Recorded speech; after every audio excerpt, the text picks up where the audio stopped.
Um dos times mais famosos, mais valiosos e talvez com um dos maiores orçamentos do futebol europeu é o United. Porém, tecnicamente falando, o United não consegue entregar o que se é esperado dele. Talvez, tecnicamente, os jogadores não sejam tão ruins, mas taticamente o time não entrega nada. E eu não sei, sinceramente, se o Ten Hag vai seguir ou não nessa próxima temporada. A nossa opinião realmente pouco importa para os dirigentes ali, para a diretoria do United, mas, sinceramente, eu acredito que um novo treinador faria muito bem para a equipe. O United deve terminar nessa temporada com a menor pontuação desde a saída do Alex Ferguson, seu treinador multicampeão. E nesse domingo enfrenta o Arsenal, que está na sua busca pelo título, não depende só de si, sabemos disso, depende ainda de um tropeço do City, porém é muito provável que entre nesse jogo já sendo o segundo colocado, né? Porque caso vença o United assume momentaneamente de novo a liderança, mas é muito provável que já sinta ali uma pressão do time do City na liderança. Provavelmente o City deve ter vencido o Fulham. Assim eu imagino, tá?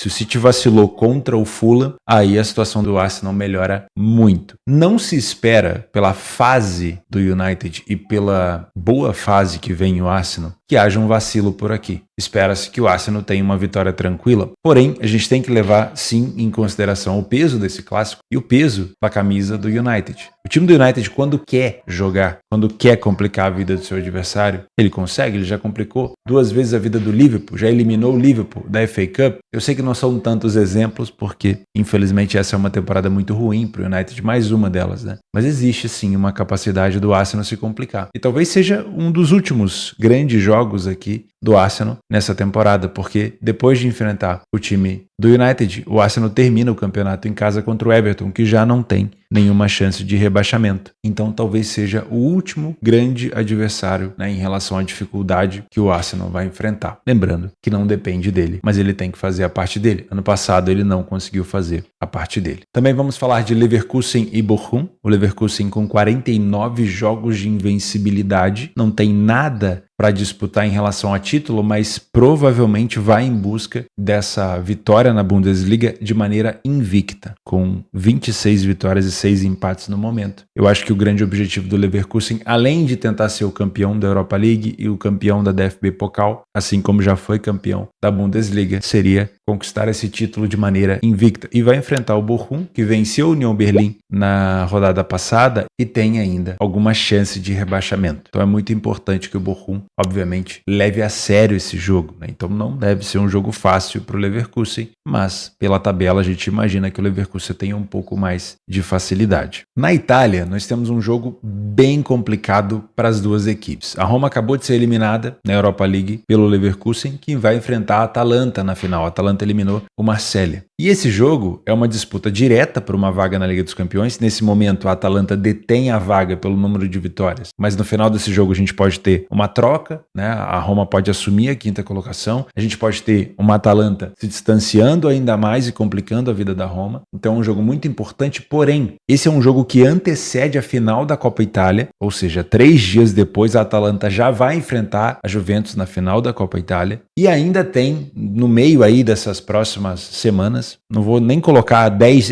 com 10 dias de diferença, a final da Europa League contra o Leverkusen. E todos esses jogos aqui importam para a Atalanta, por conta da classificação, também no caso do Lecce aqui, da Champions. Então uma vitória contra a Roma seria muito importante para já fazer um jogo contra o Lecce fora de casa tranquilo, praticamente tendo garantido a sua vaga na Liga dos Campeões. Qual que é o problema? Se você coloca todas as suas forças contra a Roma, se você empenha todos os seus jogadores e faz um jogo talvez muito físico contra a Roma, você chega mais desgastado no jogo contra a Juve, na final, que é muito importante também, e você já pode ter algum tipo de lesão, algum tipo de complicação contra o Leverkusen. Mas enfim, faz parte, né? Ossos do ofício, a Atalanta fez uma excelente temporada, brigou por isso e agora vai ter que arcar com as consequências de um jogo muito importante também para a gente comentar. E temos, obviamente, vários jogos do Campeonato Brasileiro, vamos comentar sobre esses jogos de maneira individual. Meu nome é Theo Borges, esse é mais um Bom Dia Mercado, nosso planejamento diário sobre apostas e trade aqui no YouTube. Se você não é inscrito nesse canal, fica o convite para você se inscrever, ativar as notificações para não perder nenhum conteúdo. Eu espero conseguir te ajudar a fazer o melhor melhor planejamento possível para esse domingo, Dia das Mães. Um abraço e um beijo para todas as mães que me acompanham por aqui. Não esquece de passar pelo menos uma parte desse dia que você pretende apostar, fazer trade com a sua mãe. Se você ainda tem a sua mãe por aqui, obviamente é uma grande sorte sua. Espero conseguir te ajudar a fazer o melhor planejamento possível para esse domingo, dia 12 de maio. Vamos começar o nosso planejamento com o United e Arsenal. Acho que a gente já teve aqui uma boa introdução sobre o que podemos esperar dessa partida. Eu acho que tecnicamente falando o Arsenal é superior, taticamente falando o Arsenal é superior, questão de momento o Arsenal é superior, tudo leva a crer que o Arsenal não vai ter dificuldade de vencer o United. Tudo leva a crer. Porém, se fosse tão fácil como matemática, né? Se futebol fosse tão fácil da gente apontar o que vai acontecer, a gente não estaria aqui todos os dias trabalhando e buscando informação para tentar ter um bom desempenho financeiro no final da semana, do mês, semestre do ano, né? Então, a gente não teria que dispor tanto tempo para poder fazer essa atividade. Não é assim que funciona. O United tem sim capacidade de complicar a vida do Arsenal, eu só não sei se ele vai o fazer. Por que eu vou levantar essa lebre? Quem que é o grande rival do United? O City. E se o United dificultar a vida do Arsenal, ele entrega o título para o City. É claro que esse título já está muito mais, talvez uma mão e meia com o Manchester City do que com o Arsenal, porque o City ainda tem que se complicar. Nesse momento enfrenta o Fulham, o jogo já está no intervalo, daqui a pouco enfrenta o Tottenham e daqui a pouco enfrenta o West Ham. É muito provável que o City consiga vencer as 3 partidas.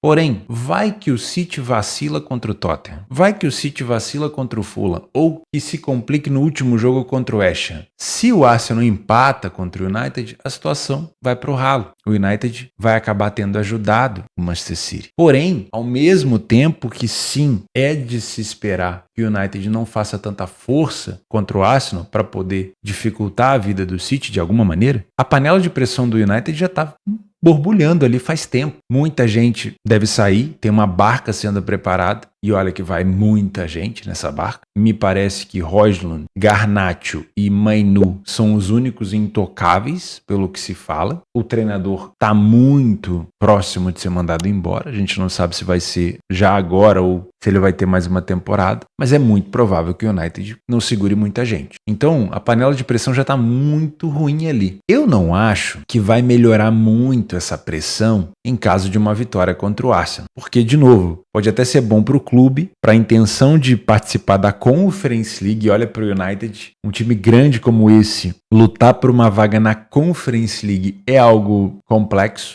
deve ter um complexo ali de tamanho para o United, mas vencer o Arsenal para os torcedores é aquela coisa, né? Entregar o título de bandeja para o City. Então tem todo esse labirinto, essa dificuldade de interpretação que a gente só vai ter, obviamente, essa resposta no ao vivo. Primeiro a gente olha para esse jogo com uma cotação de 1,36 e a gente pensa, cara, essa cotação ela pode estar aí? O Arsenal é tão favorito assim contra o United? E a resposta não me parece ser tão difícil. Eu acho que essa cotação ela tem que estar aí mesmo, pelo menos no pré, pelo menos na expectativa. Quem vai montar essa odd, o oddmaker que faz essa cotação, ele obviamente está levando em consideração um pouco do peso da camisa do United, mas ele deve também estar levando em consideração a rivalidade com o City. E ele também deve estar levando em consideração o momento da equipe do United. Não dá para fingir que não está acontecendo. E o Arsenal não vem tomando conhecimento da maioria dos adversários. O Tottenham, por exemplo, que é um grande rival do Arsenal, o Arsenal passou o carro. Óbvio, tirou um pouco do pé no final, quase tomou um empate, mas venceu. Venceu por 5-0 o Chelsea. Venceu o Wolverhampton fora de casa. Tinha sido, é verdade, derrotado para o Bayern de Munique na Liga dos Campeões e eliminado. Tinha se complicado contra o Aston Villa e essa derrota para o Aston Villa muito provavelmente lá no final do campeonato, mesmo o Arsenal vencendo todos os jogos que faltam, vai ser sim o ponto do fiel da balança que deu provavelmente, né, o título para o City. Mas o Arsenal vem numa temporada muito boa, principalmente nesse final. Então, para mim, a cotação é justa aí. Eu tentar buscar alguma coisa a favor do Arsenal no ao vivo ou não, aí já é outra conversa, mas essa cotação,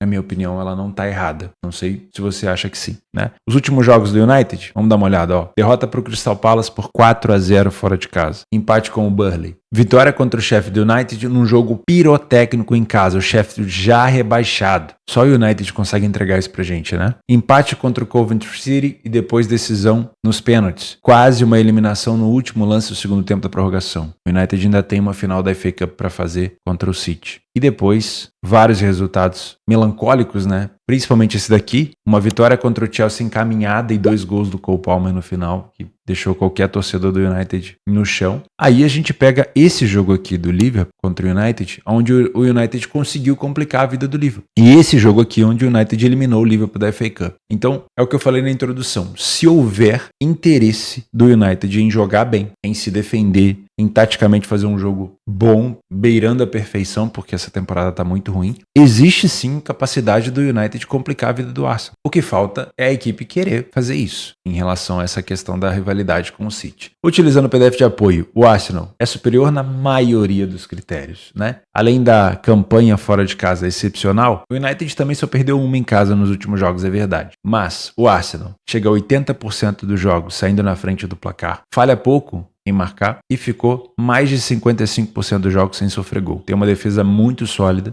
Já o time do United sofre quase a mesma quantidade de gols que marca, tem uma média de gols marcados bem inferior e tem uma média de gols sofridos bem superior. O United precisa de 2 finalizações a mais praticamente no alvo para marcar um gol. O Arsenal é muito mais letal nessa situação. O primeiro tempo do Arsenal é muito superior, mais vitórias, menos derrotas, quase o triplo de gols marcados e quase o triplo de gols a menos sofrido. No segundo tempo, o United consegue melhorar ofensivamente, não corrige tanto os problemas defensivos, mas melhora ofensivamente. O Arsenal continua muito bem na parte ofensiva e é melhor defensivamente, mas é um segundo tempo mais beirando uma situação parelha. Não dá para cravar uma superioridade. O Arsenal é muito melhor na bola aérea, apesar do United contar com o Maguire. Não sei se o Maguire lesionou, mas o Arsenal é muito melhor na bola aérea, marca bem mais gols e sofre menos. O United tem sofrido mais gols nesse fundamento. Como sofre muitos gols, uma defesa muito vazada e tem conseguido marcar com frequência também, é um time do United com uma estatística maior de over 2,5. São jogos geralmente pirotécnicos, né? Se a gente pegar os últimos jogos aqui do United dentro de casa, 2-0, 4-3, 2-2, 4-2, 1-1, né? Então é um time que sofre gol com muita frequência. A gente consegue ver somente contra o Everton que o United não sofreu gol nos últimos jogos como mandante. O United vai aumentando a quantidade dos seus gols marcados à medida que o tempo vai passando. Então a gente pode esperar um United talvez mais agressivo nos últimos minutos, mas é um time que sofre com mais frequência no primeiro tempo, principalmente no meio do primeiro tempo. O Arsenal, fora de casa, é uma estatística que praticamente acontece em quase todos os jogos. O Arsenal acelera muito para marcar no final do primeiro tempo. Aconteceu contra várias equipes, principalmente agora recente contra o Wolverhampton. Então vale ficar de olho nos últimos minutos do primeiro tempo do Arsenal. Também é uma equipe que começa muito forte, né? Os primeiros minutos de jogo. E é uma equipe que sofre com mais frequência no início da segunda etapa.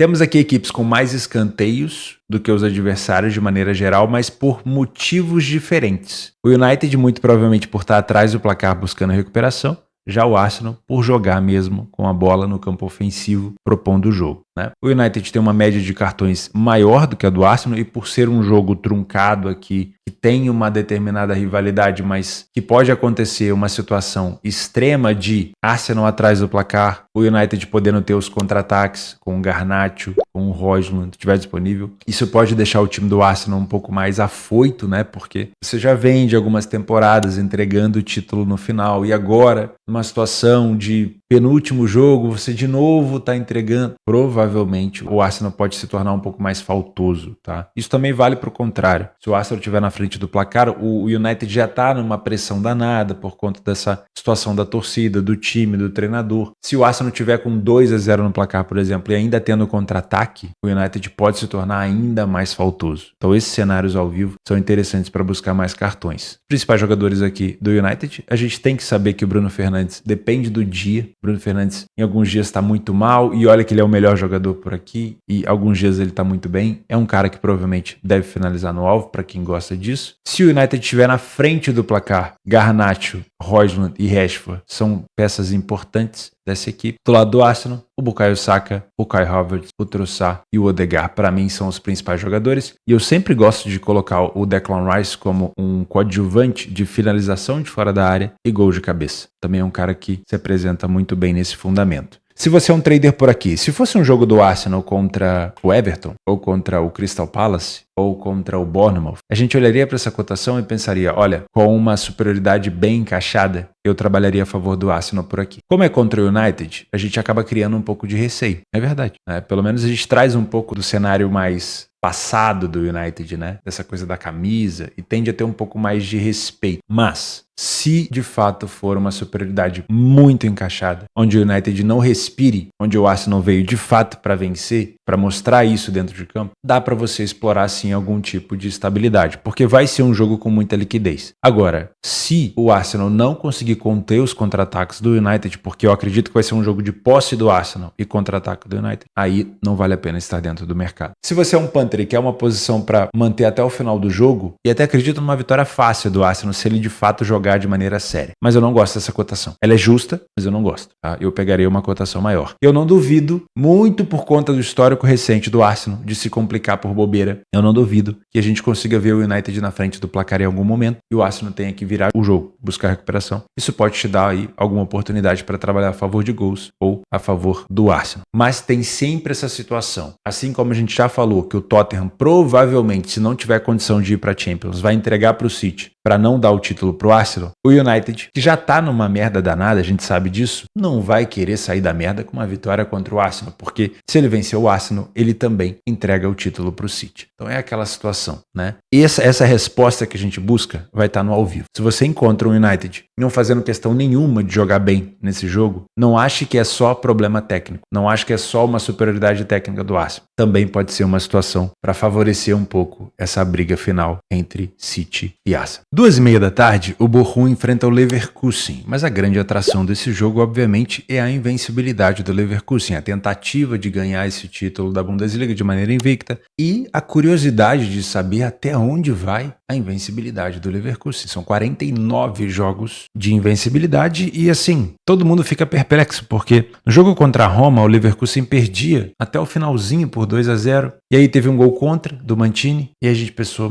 vai perder, mas ainda vai se classificar. E aí a Roma teve que ir para cima, e nessa de ir para cima, se não me engano foi o Stanisic que fez o gol do Leverkusen, segurando a invencibilidade. E a torcida comemorando, óbvio, já estava sendo classificada com 2-1, mas comemorando o fato da invencibilidade ter se mantido. E agora contra o Bochum, é um jogo de menor assim importância em relação ao campeonato. O Leverkusen tem um confronto contra o Augsburg em casa no dia 18 e depois a final contra a Atalanta e depois a final contra o Kaiserslautern, né? Então são mais 2 jogos na Bundesliga e mais 2 jogos de finais para tentar buscar uma tríplice coroa. Porém, eu acho que a grande intenção do Leverkusen de fato é a invencibilidade. O Bochum briga contra o rebaixamento. A vitória do Bochum no último jogo contra União Berlim fora de casa por 4-3 foi excepcional. Também a vitória contra o Hoffenheim, né? Deixou o Bochum numa situação mais confortável. Não sei quanto é que foi o jogo do Mainz contra o Dortmund, mas se o Mainz não conseguiu vencer, o Bochum já fica até um pouco mais tranquilo, né? Porque aí na última rodada o Mainz só conseguiria chegar a 32 pontos. O que salvaria a equipe do Bochum. Por isso, eu peço a você, antes de começar esse jogo do Bochum com o Leverkusen, verifica quanto foi o jogo do Mainz com o Dortmund, que acontece no sábado. Eu estou gravando esse vídeo no sábado de manhã, está no intervalo do jogo do City e do Celtic com o Rangers. Verifica quanto ficou o jogo do Mainz com o Dortmund. Se o Mainz não venceu o Dortmund, de fato, se ele perdeu para o Dortmund, esse jogo ele vai perder um pouco também do brilho, ok? O Bochum vai entrar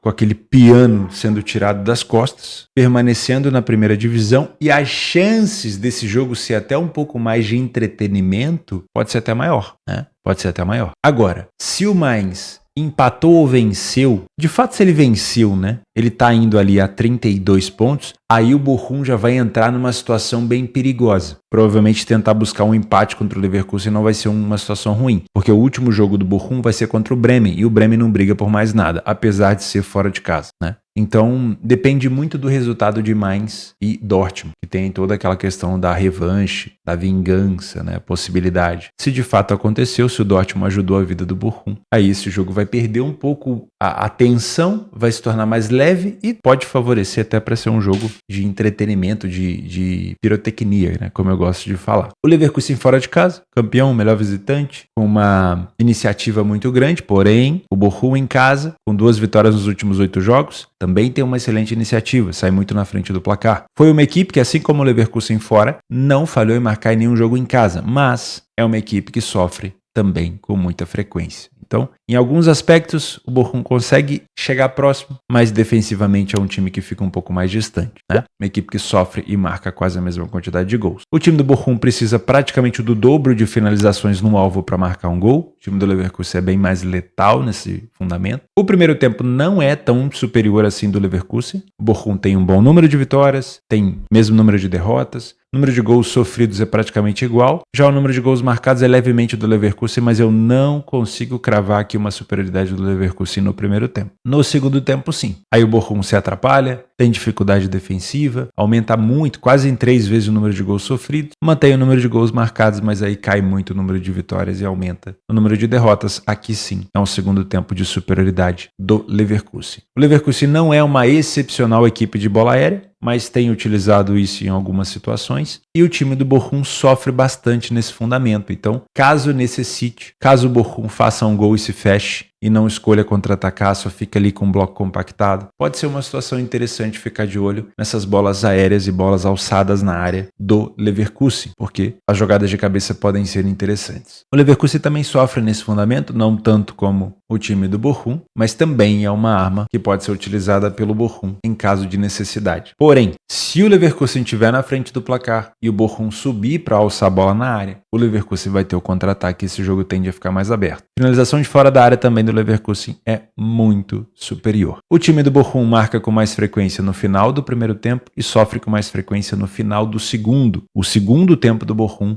é o segundo tempo de maior quantidade de gols sofridos. Então é por aqui que ele provavelmente vai ter mais dificuldade, caso esteja na frente, para manter uma vantagem, ou, né, fazer a manutenção da vantagem, caso esteja atrás para buscar uma recuperação, porque ele pode sofrer ainda mais gols. No caso do Leverkusen, é uma equipe que marca com mais frequência nos finais, né, final do primeiro tempo e final do segundo, e como sofre poucos gols, o número é parecido, né? São poucos gols sofridos e são salteados ali naqueles momentos, como vocês estão vendo aqui na imagem. O time do Leverkusen fora de casa até tem um pouco de posse de bola, mas consegue se adaptar, é mais camaleão em relação a ser um time reativo. O Bochum gosta da reação. Se precisar recuar para contra-atacar, não vai ter problema em fazer. Uma curiosidade, o Bochum é uma das equipes que mais bate no campeonato alemão, tá? É uma das equipes que mais sofre cartão amarelo em casa. Então, é sim um jogo onde, caso o Bochum esteja atrás do placar, ele tende até a aumentar esse número de cartões, porque para segurar os contra-ataques do Leverkusen, para ceifar ali as jogadas do Leverkusen em meio campo, aquelas jogadas de contra-ataque, você obviamente acaba recebendo um amarelo. Então é um jogo que eu vejo com uma possibilidade de ter pelo menos uns 4 cartões por aqui. Não é a minha especialidade, é só um cenário que eu estou imaginando, tá? O principal jogador aqui, Kevin Stoger, do lado do Bochum, com a quantidade de gols marcados. Takuma Sano e o Schlotterbeck, Kevin Schlotterbeck, irmão do Schlotterbeck do Dortmund, são os principais jogadores por aqui. Do lado do Leverkusen, nós temos vários atores principais, né? O Florian Wirtz, se não estiver no banco, né? Contra a Roma ele entrou depois. O Grimaldo, o Frimpong, o Hoffmann, o Boniface. Aí depende qual vai ser o estilo que o Xabi Alonso vai adotar. No jogo contra a Roma não estava nem o Boniface, nem o Patrick Schick. Então depende muito da situação. Às vezes ele joga com o Frimpong e o Adli. Às vezes ele joga com o Patrick Schick lá avançado. Às vezes ele joga com o Boniface. Depende muito da situação. Se você é um trader por aqui, primeiro para casa que eu deixo para você. Quanto é que foi o jogo do Mainz contra o Dortmund? O Dortmund venceu? Esse jogo aqui ele passa a ser menos interessante, menos tenso, e ele passa a ser mais de entretenimento. Então dá para você trabalhar uma correção de preço aqui e acolá, dá para você pensar ali talvez no mercado de gols, mas não puxando tanta corda e tudo mais. Se esse jogo do Dortmund contra o Mainz terminou com um empate ou vitória do Mainz, aqui a gente vai ter um jogo mais tenso. E aí, um Leverkusen na frente pode fazer com que um Bochum saia para o jogo em busca de recuperação, e o Leverkusen pode ter a oportunidade para empilhar gols por aqui. Aí esse jogo passa passa a ser tenso, mas o Leverkusen pode ter vantagem no desespero do adversário, não sei se eu me fiz entender. Então, olha o resultado do Mainz primeiro, tá? Se houver uma vitória do Mainz contra o Dortmund, eu venho para trabalhar gols com o Leverkusen na frente, buscando esse desespero do Bochum. Jogo empatado ou Bochum na frente, não me interessa para trabalhar gols. Jogo do Dortmund, com vitória do Dortmund para cima do Mainz, esse jogo aqui, eu venho para trabalhar uma correção de preço, talvez trabalhar contra o Bochum, que já vai estar leve em campo e tudo mais. Não pretendo fazer tanta força, não pretendo forçar tanto posição aqui se o Bochum já estiver salvo, tá bom? No trade, dependendo da superioridade do Leverkusen, dá para buscar algum tipo de correção contra o Bochum. Lembrando que o Bochum é bom de contra-ataque, então depende muito do cenário daquele jogo do Mainz com o Dortmund. E no cenário de gols, como eu falei, me interessa muito mais se o Dortmund tiver perdido o jogo. Se o Dortmund venceu contra o Mainz, aí esse jogo aqui para gols, ele fica um pouco menos atrativo. Talvez com a leveza do Bochum em saber que vai continuar na Bundesliga, até pode trazer uma pirotecnia, mas aí a gente decide isso ao vivo, né? Eu não vou trazer essa expectativa no pré-live. A intenção do Leverkusen aqui, como eu falei para vocês, é manter a invencibilidade. Então eu não sei se ele vai fazer força para ganhar. O que o Leverkusen busca é a manutenção da invencibilidade. Então, toma um pouco de cuidado se for trabalhar a favor do Leverkusen, tenta buscar uma cotação um pouco mais elevada, porque o Bochum tem interesse em pontuar nesse jogo. 15h45, né? 3h45, horário de Brasóvia, nós temos Atalanta e Roma. E como eu falei na introdução ali, a situação para Atalanta é malabarismo, viu? Porque trabalhou para isso, buscou estar nesse perrengue, né? Um perrengue chique, mas é um perrengue, porque são próximos jogos difíceis e com tempo de descanso curto. Enfrenta a Roma no dia 12, a Juventus no dia 15, o Lecce no dia 18 e no dia 22 o Leverkusen. Vamos lá. Quais são os cenários da Atalanta? Se vencer a Roma, nesse momento o time da Atalanta tem 60 pontos. Se vencer a Roma, vai a 35 jogos, que é o mesmo número de jogos da Roma, com 3 pontos na frente e ainda teria mais 3 jogos para poder fazer por aqui. Então é uma situação que deixa a Atalanta mais próxima da Liga dos Campeões. E provavelmente vai fazer com que o jogo contra o Lecce, que é time de meio de tabela, não seja assim tão importante. É importante, mas não tão. E aí, a Atalanta vai poder pensar na final da Copa Itália contra a Juventus e na final da Europa League contra o Leverkusen, que também dá vaga na Champions. Atenção, tá? Se não conseguir via Série A, pode conseguir via título da Liga Europa. A Atalanta, ela tá meio que fribetada, né? Ela pode conseguir de duas maneiras. Enfim, é a primeira final europeia da Atalanta, se não me engano, e ela pode tentar buscar também um grandíssimo título e, obviamente, já uma vaga na Série A. Se o confronto contra o Leverkusen fosse antes do jogo da Roma, se a Atalanta, né,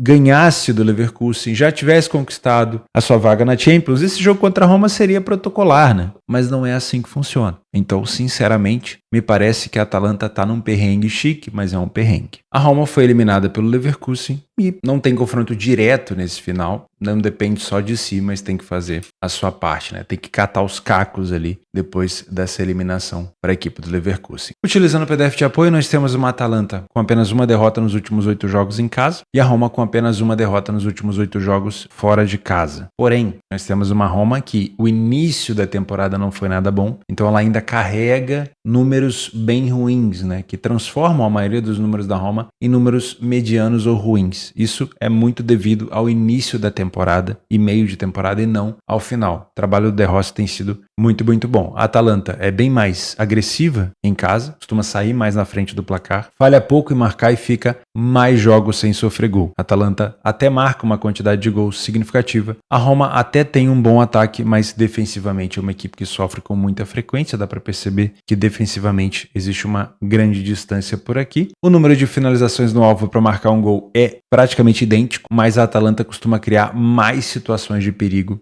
dentro de casa, é um time muito agressivo mesmo. O primeiro tempo da Atalanta é melhor, praticamente o triplo de número de gols marcados em relação à Roma, bem mais vitórias, bem menos derrotas e bem menos gols sofridos. Então, o primeiro tempo de superioridade da Atalanta de fato. A gente vai ter que comentar isso aqui pela questão da intensidade, da carga física que a Atalanta vai colocar nesse jogo por conta do próximo jogo contra a Juventus. Vamos ver se a Atalanta consegue mensurar isso daí. No segundo tempo, a Roma melhora muito ofensivamente, mas sobe um pouco o número de gols sofridos. Então é um segundo tempo mais tendendo a ser parelho, ofensivamente falando, porém uma Atalanta que continua sendo melhor defensivamente. A Roma é melhor na bola aérea ofensiva e pior na bola aérea defensiva, cobertor curto. A bola aérea da Atalanta não é tão forte como já foi nas últimas temporadas, mas a Roma tem sofrido mais gols de cabeça. A bola aérea nesse jogo ela pode ser sim um fator importante, lembrando que a Roma utilizou bastante isso contra o próprio Leverkusen, né? Em relação a finalizações de fora da área, o time da Atalanta é muito bom nesse fundamento, mas a Roma não tem tomado tanto gol nesse tipo de situação. A Roma marca a maioria dos seus gols no segundo tempo, então é um time mais agressivo, a gente pode esperar mais oportunidades de gols da Roma na segunda etapa. Porém, a quantidade de gols sofridos também aumenta no segundo tempo. O time da Atalanta marca com mais frequência no final do primeiro e no final do segundo tempo. Apesar de ter sofrido poucos gols, sofreu mais esses gols também na segunda etapa.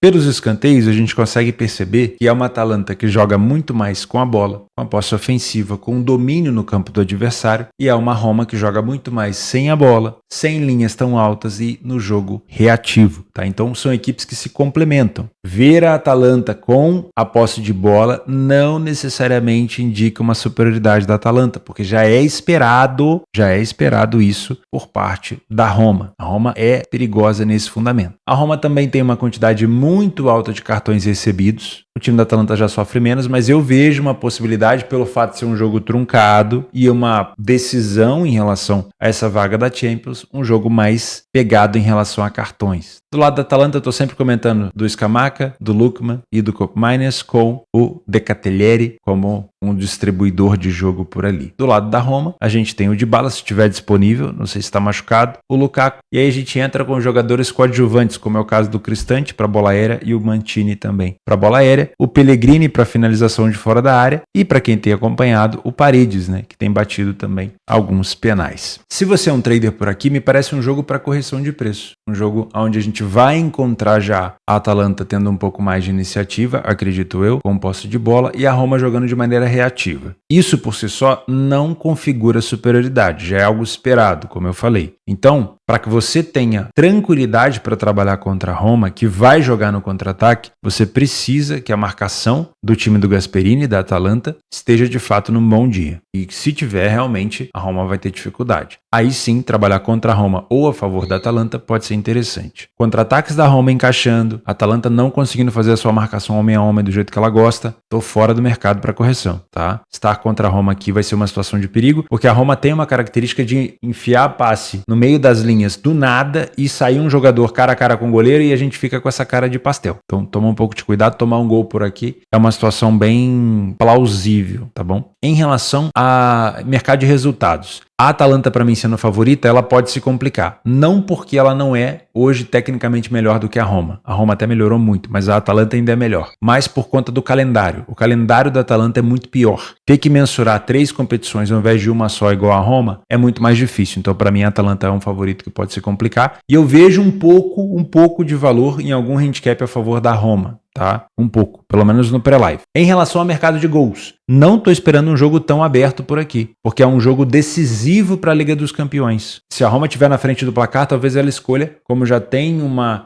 configuração um pouco mais reativa, talvez ela escolha se fechar. Então, se fosse buscar gols por aqui, eu olharia no máximo para o over 1,5, com uma cotação mais elevada. Não duvido, de fato, de um jogo podendo ser mais under. Não duvido. Não duvido que a Atalanta tente resolver logo no início e depois tente cozinhar, segurar o jogo, ou a Roma também achar o seu gol e segurar um pouquinho. Então, se fosse para trabalhar a favor de gols num cenário mais avançado, pré-live eu não viria com essa expectativa. Pode ser que durante o jogo, uma equipe abriu 2-0, o jogo continua muito aberto, aí sim, no live, buscar mais um gol, mas no pré-live a minha expectativa é menor aqui, porque eu acho que é um jogo muito truncado e a Atalanta tem que saber dosar entre se expor demais contra a Roma, por exemplo, a Roma na frente do placar. A Atalanta tem que tomar muito cuidado entre se expor demais, porque tem o próximo jogo contra a Juve que é muito importante, tá? Então, para mim, olharia no máximo aqui para um over 1,5 com uma cotação mais alta e sendo a Atalanta favorita, para mim a Atalanta pode se complicar por aqui devido ao calendário. Vamos falar de Série A do Brasileirão? Nós temos o Palmeiras enfrentando o Atlético Paranaense dentro de casa, o Palmeiras que vem de um grande jogo contra o Liverpool de Montevideo na Libertadores, praticamente já classificado o Palmeiras. enfrenta o Atlético Paranaense, que nesse momento é o líder do campeonato. Então,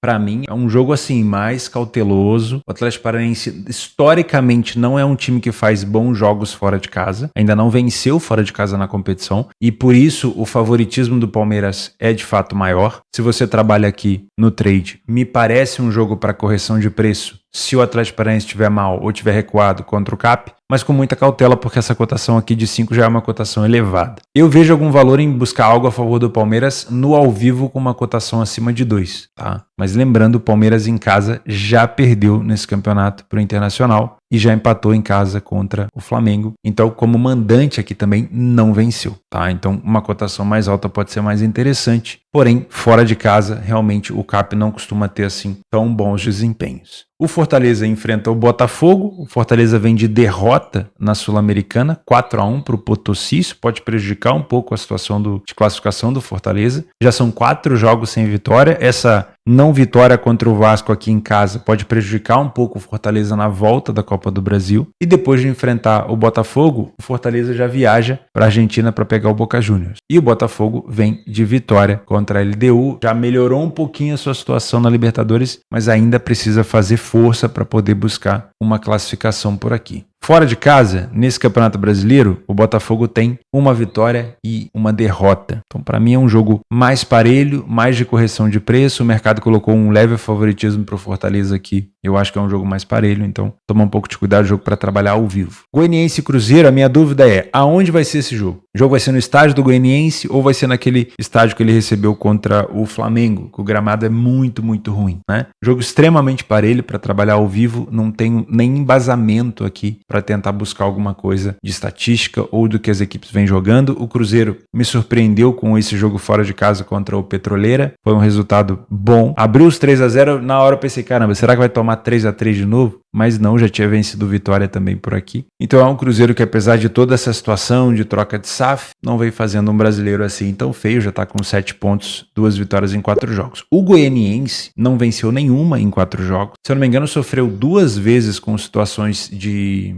expulsão de 2 jogadores, contra o Flamengo e contra o São Paulo. E agora contra o Cruzeiro em casa, tenta buscar a sua primeira vitória. E a gente tem que tomar um pouco de cuidado para não olhar só para o Cruzeiro, porque o Goianiense é um time de reação. Provavelmente ele vai jogar de maneira reativa, sem a bola. Então, muito cuidado com isso. Mas também entender que os últimos 2 jogos do Goianiense em casa, ele esteve com 2 jogadores a menos. Isso, claro, muda completamente a parte tática da equipe, tá? Então, não olhemos aqui só para o Cruzeiro. O Goianiense não é um time fraco. Empatou fora de casa com o Internacional, não é um time fraco. Ele só teve 2 jogos em casa com um azar danado em relação à questão dos cartões, né? O Bahia enfrenta o Bragantino. A cotação do Bahia é levemente de favorito por aqui. Eu concordo, o Bahia dentro de casa tem 100% de aproveitamento. O Bragantino fora não venceu nenhuma, empatou as 2. Não fez um bom jogo contra o Flamengo no segundo tempo, pelo que eu vi. O jogo contra o Racing, a vitória contra o Racing deu uma respirada aqui em relação à classificação também na Sul-Americana, mas o Bahia é um time muito chato, né? Muito bem treinado pelo Rogério Ceni. Para mim as cotações estão bem colocadas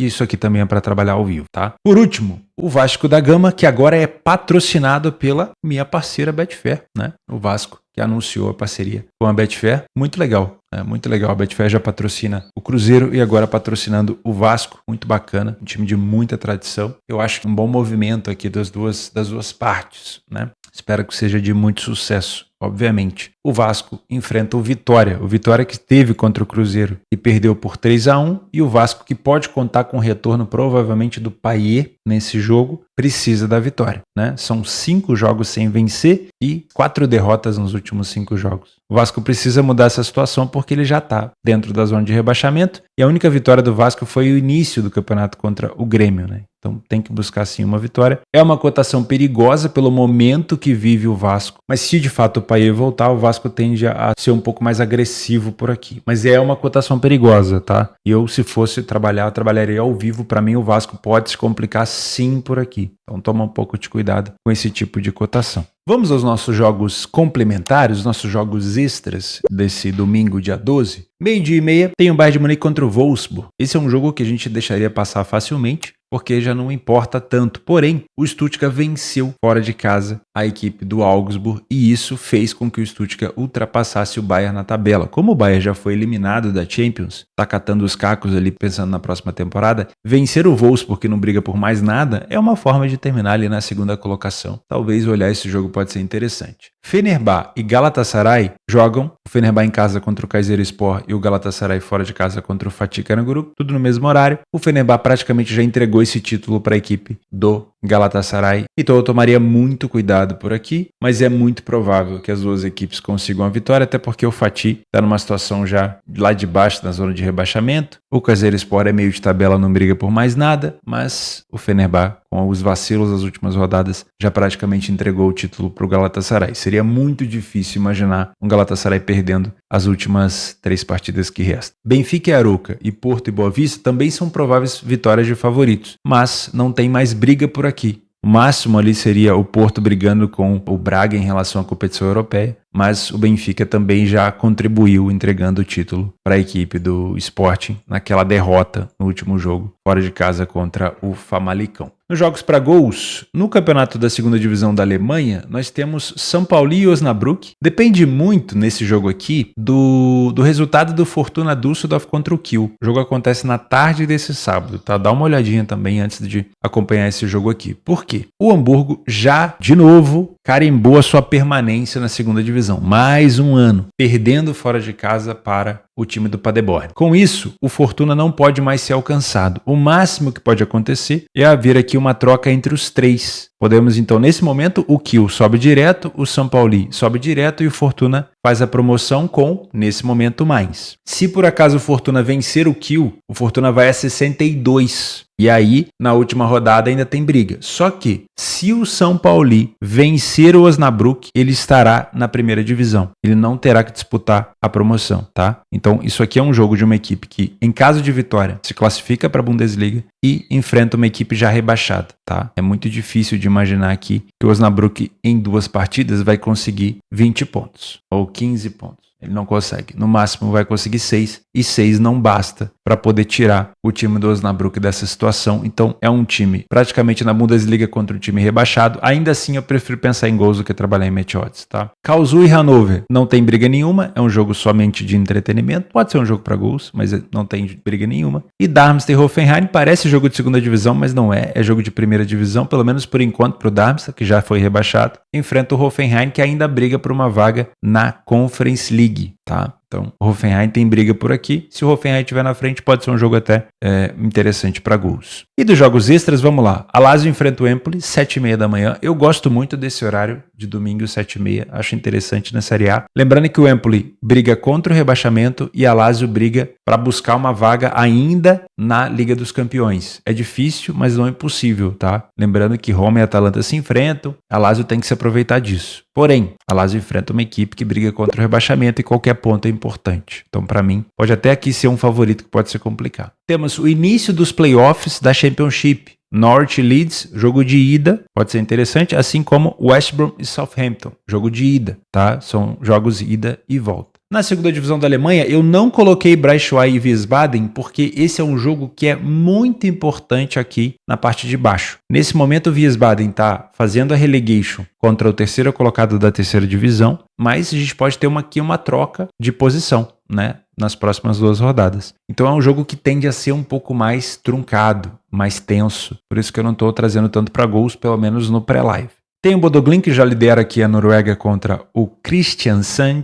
Genoa e Sassuolo é um jogo que importa muito mais para o Sassuolo em relação à fuga do rebaixamento, porque o Genoa não corre risco. O Atlético de Madrid quer carimbar sua vaga para Champions, vencendo aqui o time do Celta Vigo. O Celta que relativamente ainda briga contra o rebaixamento. A Juventus contra a Salernitana não importa de nada, mas a Salernitana já está rebaixada. A Juventus seria interessante vencer para não dar chance para o azar, né? Porque a Roma ainda tem 9 pontos a disputar e eles estão a 6 pontos de diferença. Então, em caso de vitória contra a Salernitana, a Juventus carimba também a sua vaga para Champions. Lembrando que a Juventus também enfrenta a equipe da Atalanta daqui a 3 dias. Tá? Então, Talvez seja uma Juventus mais forte no primeiro tempo e mais reserva no segundo, não sei. PAOK Olympiacos. O Olympiacos acabou de confirmar sua vaga para a final da Conference League contra a Fiorentina e ainda tem chance de disputar aqui o título da Grécia. Se eu não me engano, são 36 rodadas nessa fase aqui de Championship Round, no total, né, do campeonato. E ainda tem 3 rodadas para o Olympiacos. Ele pode alcançar o AEK, mas é uma situação bem complexa. Série B tem Mirassol e Paysandu. O PSG enfrenta o Toulouse, provavelmente já sem o Mbappé. O Mbappé já anunciou que acho que não joga mais pelo PSG. O Nantes enfrenta o Lille. O Lille ainda briga aqui por uma vaga na Liga dos Campeões. Dá para encostar ainda aqui no Brest, acho que é Brest que fala, não tenho certeza. E o Betis enfrenta o Almeria. O Almeria, ele tem alguma chance de escapar, mas é praticamente, assim, uma situação quase impossível, né? Tem 12 pontos em disputa, o Almeria teria que vencer todos os jogos, torcer para que o Cádiz não vença a maioria deles ou perca todos. O Almeria poderia chegar a 29, enfim, é muito difícil. E o Betis, ainda assim, você enfrenta fora de casa o Betis, que ainda briga por uma vaga na Europa League, então a situação da Almeria é muito difícil. Eu vou ficando por aqui, muito obrigado pela sua companhia. Feliz Dia das Mães para todas as mamães que me acompanham por aqui. Se você tem a sorte de ter a sua mãe viva ainda do seu lado, passe um tempo com ela. Se você for trabalhar na parte da manhã, dedique a tarde para sua mãe. Se você for trabalhar na parte da tarde, dedique amanhã o almoço para a parte da sua mãe. Leve sua mãe para jantar. Enfim, né? Jogo tem todo dia, aposta tem todo dia. A mãe da gente, a gente não sabe quanto tempo a gente tem. Então, aproveite, tá bom? Um grande abraço, fiquem com Deus e até amanhã.